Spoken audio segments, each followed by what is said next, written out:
কারণ আল্লাহ হিফজ কোরআন শরীফের 9 নাম্বার পারা 16 নাম্বার পৃষ্ঠা সূরাতুল আনফালের 2 নাম্বার আয়াতে আল্লাহ বলেন ইন্নামাল মুমিনুনা আল্লাযীনা ইযা যুকিরাল্লাহ ওয়াজিলাত কুলুবুহুম ওয়া ইযা তুলিয়াত আলাইহিম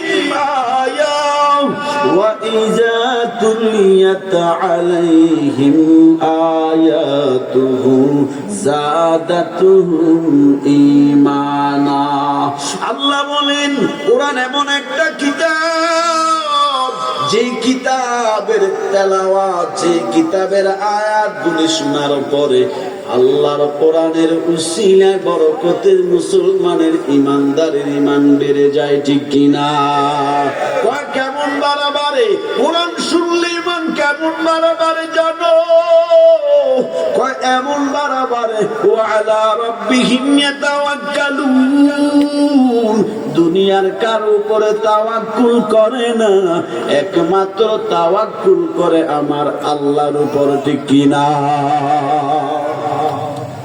যে আবু জাহাল আমার নবীর দুশমন সেই আবু জাহাল কিন্তু কোরআন শুনতো ঠিক কিনা বলেন কথা কন না কেন যে আবু জাহাল দিনের বেলায় বলতো মুহাম্মাদের কাছে যাবি না মুহাম্মাদের জবানের তেলাওয়াত শুনবি না সেই আবু জাহেল মুফাসসিরিন কেরাম বলে রাতের গভীরে সব যখন ঘুমাই গো আমার নবী তো রাত্রে ঘুমায় না শেষ রাত্রে উঠে আম্মা জান আয়েশা বলে নবী আমার পাশে ঘুমানো হঠাৎ করে আমি আয়েশা গভীর রাতে হাত দিয়ে দেখি আমার মদিনার নবী নাই কই গেল আমার মায়ার নবী আমি আয়েশা দেখি মসজিদে নববীতে গুনগুন কান্নার আওয়াজ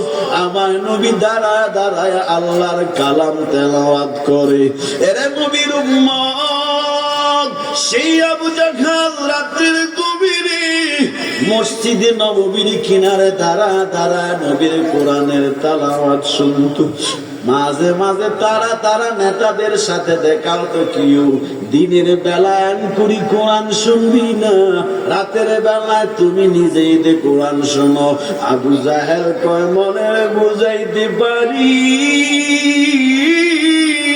না আমার বাতিজা মুহাম্মাদের যতই বিরোধিতা করি না কেন কিন্তু আমার বাতিজার জবানের তেলাওয়াত তো মধুর আল্লাহর কসম এত মধুর তেলাওয়াত আর দুনিয়াতে একটাও না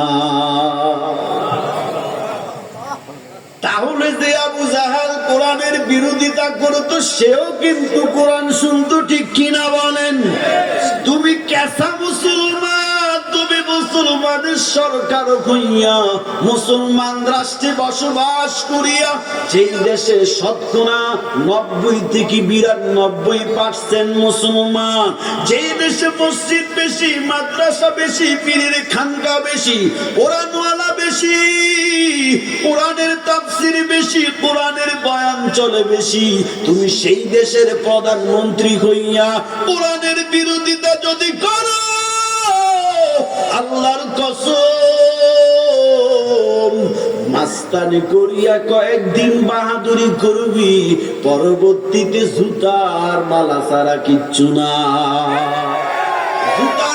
জুতার বাড়ি অতীতে যারা কোরআনের বিরোধিতা করেছে কোরআনওয়ালার বিরোধিতা করেছে ক্ষমতা দেখাইও না এই দুনিয়াতে আমার আল্লাহ সবচেয়ে বেশি ক্ষমতা দিলেন ফেরাউনরে কেমন ক্ষমতা দিলেন ফেরাউনের কথাই নীল নদীর পানি ডানে যাইতো ফেরাউন যদি বলতো পানি বামে যাইতো এমন ক্ষমতা দিয়েছে কিন্তু সে ফেরাউন আমার আল্লাহ তার একটু জ্বর দেয় নাই সর্দি দেয় নাই কাশি দেয় নাই এই ফেরাউনরে এত ক্ষমতা আমার আল্লাহ দিয়েছেন যখন ফেরাউন জবান দিয়া বলল আনা রাব্বুকুমুল আলা আউযুবিল্লাহ আমি বড় খোদা। আল্লাহ কয় এখন তো বর্ডার ক্রস করেছো, এখন তো আর চুপ থাকা যায় না।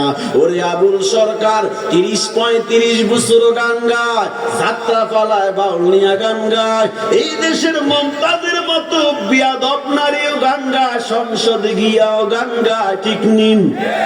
এই দেশের আউল ভাউলেরা গান গায়, শিল্পীরা গান গায়, আমরা কিছু বলি নাই। এখন কেন বলি, এখন কেন বলি?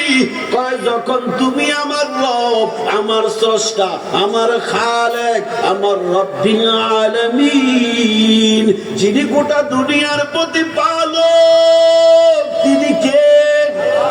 তিনি কয়জন?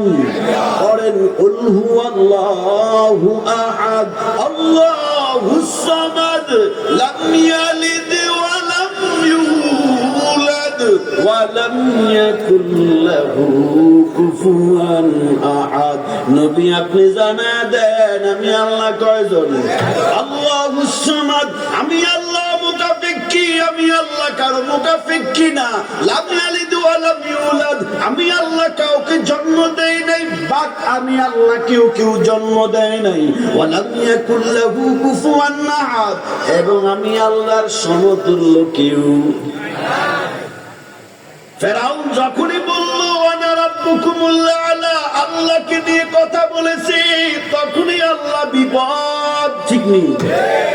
সেই নীল নদের পানি ফেরাউনের কথায় ডানে যাইতো বামে যাইতো, সেই নীল নদে চুবাইয়া পেট কাদা খাওয়াইয়া আল্লাহ এখনো দুনিয়ার বেঈমানদের জন্য ওই মিশরে গিয়া দেখো, মিশর জাদুঘরে আমার আল্লাহ এখনো ফেরাউনের লাশটা রাইখা দিল।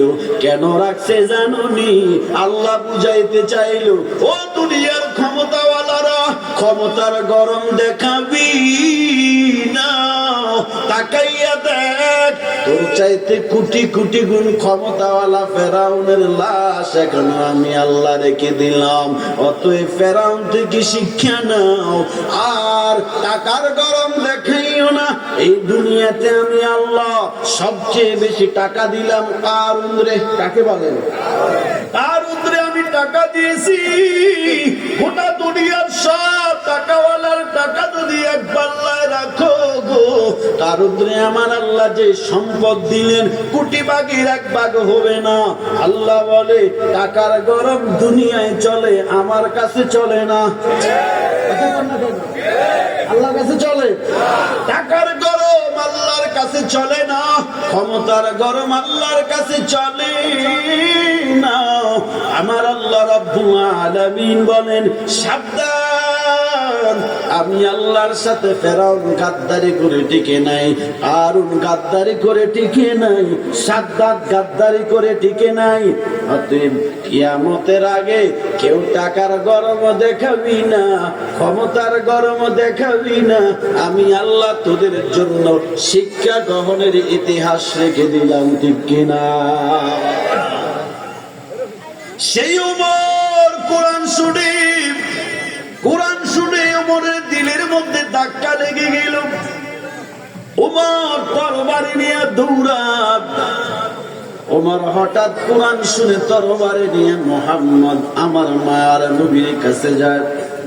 তরবারিটা ফালাইয়া ওমর কালিমা পড়ে মুসলমান হয়ে যায়। এরে নবীর উম্মত, তাহলে কোরআন শুনলে ঈমান বাড়ে না কমে? জোরে বলেন। ওয়া ইযা তুলিয়াত আলাইহিম আয়াতুহু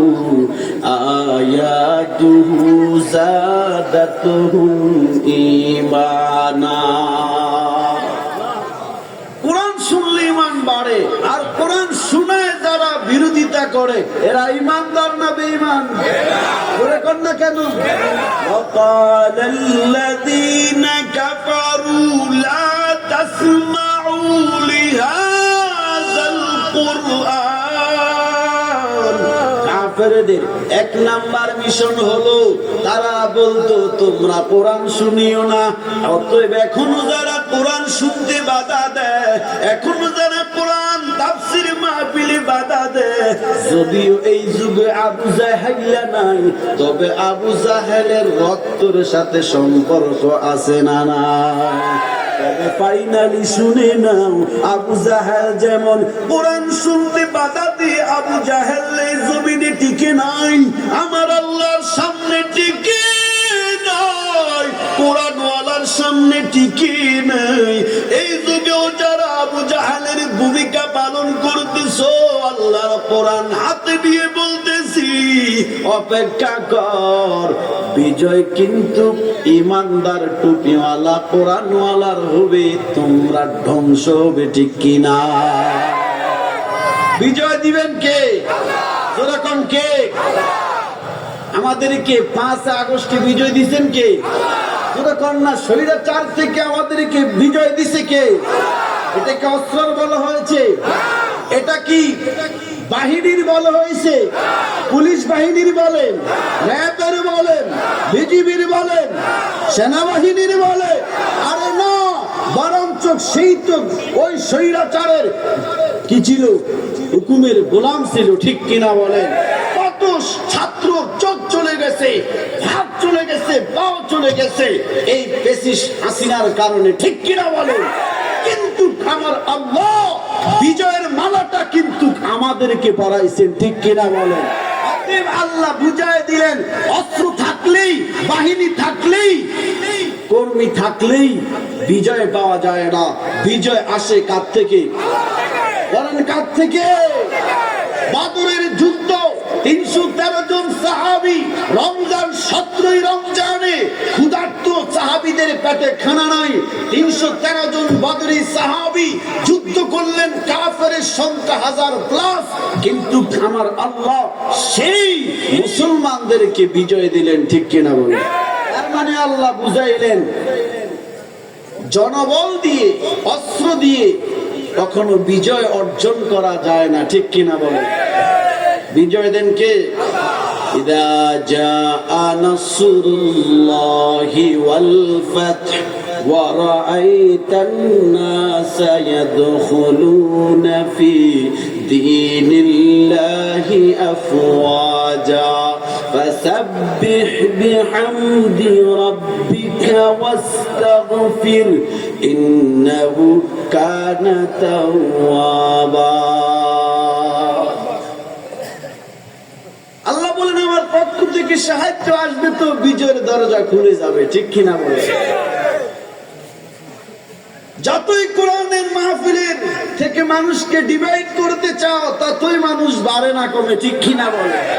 বাইরে আমরা বিরিয়ানি খাওয়াইয়া, ভাড়া দিয়া, সেট টেবিলে বসাইয়াও লোক পাই না, আর কোরআনের মাহফিলে ঠান্ডার মধ্যে না আছে বিরিয়ানি, না আছে চেয়ার টেবিল, কিচ্ছু নেই, এরপরেও মানুষের জায়গা হয় না, ঠিক নেই? এইগুলা দেখে তো নাস্তিকের মাথা গরম, ঠিক নেই? নাস্তিকের মাথা শান্তি গরম, টকশোতে বইয়া কর এত মাহফিল, এত ওয়াজ, এত তাফসিরি দিয়া লাভ কি, ঠিক কিনা বলে? আগের কথাটা মনে আছে? আমার ভাই, আমার দোস্ত মাওলানা আলী আনসারী আমার ভাই, আমরা একই সাথে বয়ান করি, বহু জায়গায় দেখা হয়, একসাথে থাকি, আল্লাহ কবুল করেন বলি আমি। আমার ভাই চলে আসছেন, আমি 45 নির্দিষ্ট সময় ছেড়ে দিব। এরপর আমাদের মাহফিলের প্রধান মেহমান, যাকে সবাই চেনেন, ঠিক কিনা বলেন? আমাদের এক ভাই মাওলানা এম হাসিবুর রহমান ভাইও ইনশাল্লাহ আসছেন, কাছাকাছি ইনশাআল্লাহ আমাদের ভাইও চলে আসছেন, আলহামদুলিল্লাহ বলেন। কিছু জায়গায় তো বক্তারা মিস্টেক করে, ঠিক না? আপনাদের তো আজ যে দোয়া করছেন আপনার, আলহামদুলিল্লাহ, আলহামদুলিল্লাহ আমাদের সব বক্তারা চলে আসছেন, আলহামদুলিল্লাহ, আল্লাহ কবুল করেন সবাইকে বলে আমি। তো চলেন আমি আবার ওই আগের বিষয়টা চলে যাই, এই সময় শেষ করে দিব। তো রাসূল বললেন, ঘটনাটা মনে আছে, ইহুদি নালিশ করলেন যে আমার থাপ্পড় দিছে আপনার এক সাহাবী। রাসূল ভাবলেন কে? হযরত ওমর হতে পারে। তো ইহুদি কয় না না ইয়া রাসূলুল্লাহ সাল্লাল্লাহু আলাইহি ওয়াসাল্লাম, এটা ওমর না, কে? আবু বকর সিদ্দিক। সুবহানাল্লাহ। রাসূল কে আবু বকর থাপ্পড় দিয়েছে তোমাকে? কয় হ্যাঁ, আবু বকর থাপ্পড় দিয়েছে। ডাক দাও আবু বকরকে। আবু বকরকে নিয়ে আসা হলো। আবু বকর, আপনি কি ইহুদির গালে থাপ্পড় দিয়েছেন?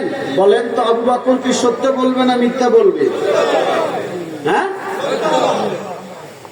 এটা তো কোরআনে আছে, ইয়া আইয়ুহাল্লাযীনা আমানুত্তাকুল্লাহ ওয়া কুলু কাওলান সাদীদা। ও ইমানদারেরা, আমার ভয় করো, জবান দিয়ে সত্য বলো, ঠিক কিনা বলেন? যারা অতীতে আলেমদের বিরুদ্ধে মিথ্যা সাক্ষী দিয়েছেন, তওবা করেন, ভালো হয়ে যান, ঠিক কিনা বলেন? তওবা করেন, একা একা আল্লাহর কাছে কান্না করেন। আবু বকর, তুমি থাপ্পড় দিয়েছো? হ্যাঁ ইয়া রাসূলুল্লাহ, আমি থাপ্পড় দিয়েছি। কেন থাপ্পড় দিয়েছো? কারণ নবী জানে আবু বকরের মতো নরম সাহাবী কেউ নাই। আবু বকর, তুমি থাপ্পড় দিয়েছো কেন? আবু বকর কয়ে, আল্লাহর নবী, আমি আবু বকরে ইহুদির বাচ্চা গালি দেয়, আমি আবু বকর কিছু বলি না। আমি আবু বকরের মা বাবার ইহুদির বাচ্চা গালি দেয়, আমি কিছু বলি না। কিন্তু তবু আল্লাহর নবী, আমার সামনে এই ইহুদির বাচ্চা আমার রব, আমার আল্লাহ, আমার খালেক, আমার আল্লাহর ইহুদির বাচ্চা গালি দেয়, আমার নবীরে গালি দেয়, আমি আবু বকর সহ্য করতে পারি না। এই জন্য আমি থাপ্পড় লাগা দিলাম। কি বুঝেন? আবু বকরের মতো নরম তবিয়তের সাহাবী, যার শানে রাসূল বলে আমার সাহাবীদের মধ্যে নরম দিলওয়ালা সাহাবী হলো আবু বকর। সে আবু বকর মার গালিতে কিছু বলে না, নিজের গালিতে কিছু বলে না, সন্তান স্ত্রীর গালিতে কিছু বলে না। তবে সেই আবু বকরের সামনে যখন আমার আল্লাহর বিরুদ্ধে কথা কয়, আমার নবীর বিরুদ্ধে কথা কয়, নরম সাহাবীটা কিন্তু গরম হইয়া ইহুদির গালে থাপ্পড় লাগায়া দিল। অতএব মুসলমান, আমরা সভ্য জাতি, আমরা নম্র ভদ্র জাতি, আমরা টুপিওয়ালাদের মাথা সব সময় ঠান্ডা থাকে। কিন্তু কেউ যদি আমার আল্লাহর বিরুদ্ধে কথা কও, আমার নবীর চরিত্র নিয়ে, আমার নবীর বিরুদ্ধে কেউ যদি ব্যঙ্গ করো, আমার নবীর ইজ্জত নিয়ে যদি কেউ কথা বলো, আল্লাহর কসম, আমরা টুপিওয়ালা, দাড়িওয়ালা, পাগড়িওয়ালারা তখন চুপ থাকতে পারি না। আমাদের মনে চায় যে জবান দিয়া আমার আল্লাহর গালি দাও, আমার আদর্শবান নবীর গালি দাও, মনে চায় তোর মতো বেঈমানের জিহ্বাটা কাটিয়া কুকুরের নাস্তা বানাই, ঠিক কিনা? এই জন্যই হুজুররা গরম হয়। হুজুরেরা কয় না যে পেঁয়াজের দাম বাড়াইলেন কেন? হুজুরেরা রাজপথে এই জন্য নামে না যে আমাদের বেতন বাড়ান না কেন, মসজিদের ইমামদের বেতন। এই জন্য রাজপথে নামে না পেঁয়াজের দাম বাড়াইলেন কেন। আলেমরা, টুপিওয়ালারা রাজপথে নামে এই জন্য, যখন আল্লাহর জমিনে থাইকা, আল্লাহর আসমানের নিচে থাইকা, আল্লাহর দেওয়া সূর্যের আলো ভোগ করিয়া, আল্লাহর দেওয়া অক্সিজেন ভোগ করিয়া, যখন আল্লাহর জমিনে আল্লাহর বিরুদ্ধে কথা বলে, তখন টুপিওয়ালারা চুপ থাকে না, ঠিক কিনা?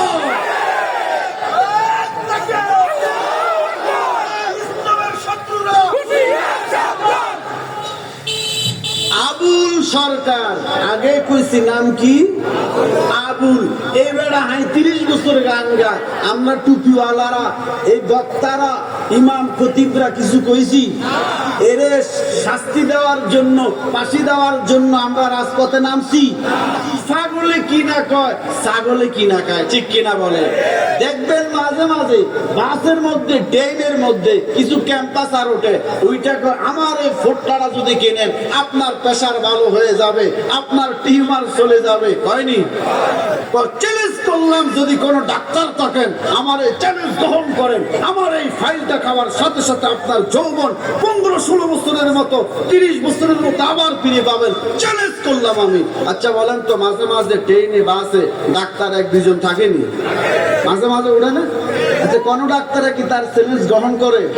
ডাক্তারও জানে এত ফোড়ালেয়া নাই, এত কি নেই, এত ফোড়ালেয়ার না, এত আবুল, এত বাদাম নিয়ে চ্যালেঞ্জ দিলেই কি না দিলে কি, এই জন্য ডাক্তার কিছু কয় না। তো আমরা টুপিওয়ালারাও মাঝে মাঝে কিছু নাস্তিকের কথা শুই না, টাকশোতে কিছু নাস্তিকের বক্তব্য শুই না, ফাউলদের কিছু বক্তব্য শুই না, গান শুই না, তাদের কথা শুই না, আমরা কিছু বলি না, কারণ জানি এটার নামে আবুল, কাজও আবুল।